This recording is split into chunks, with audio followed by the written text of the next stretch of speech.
Mon appel à la vie consacrée s'est vécu dans une petite chapelle du Tarn en septembre 1987, dans une nuit d'adoration entre 3h et 4h du matin. J'étais dans cette chapelle, il y avait un silence absolu, le silence de la nuit, et pourtant je me suis rendu compte que j'étais extrêmement bruyante au fond de mon cœur. Et à un moment, le silence s'est installé, c'était vraiment une grâce qui a été donnée à ce moment-là, et là le Seigneur a parlé à mon cœur. Et j'ai répondu non à la vie consacrée, et pourtant il a gagné mon cœur. Et puis mon appel à la vie, à cette mission aux Philippines, s'est déroulé pendant les Journées mondiales de la jeunesse en 1995. J'étais à l'époque missionnaire en Nouvelle-Calédonie.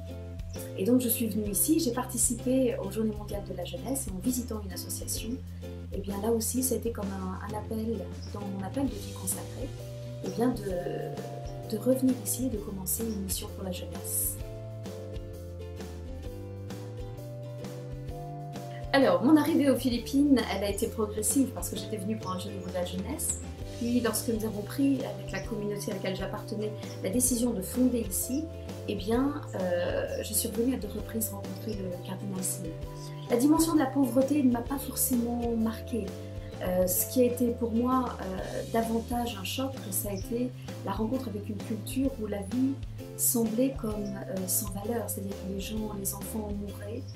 Et puis, ben voilà, on acceptait cette situation comme un fait, alors que le drame de la perte d'un enfant, eh bien, c'était un vrai drame dans nos sociétés européennes.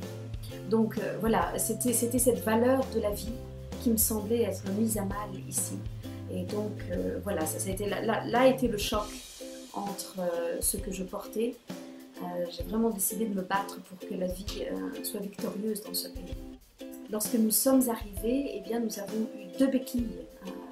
D'un côté, la dimension missionnaire avec une ONG qui nous a soutenus dans nos premiers pas missionnaires, à la rencontre de l'enfance en grande difficulté. Avec eux, nous allions dans leur fondation, dans leur centre, la fondation Virlani. Et puis, à un niveau spirituel, c'est avec l'Institut Notre-Dame de Vie que nous avons vécu nos premiers pas missionnaires au sein des Philippines.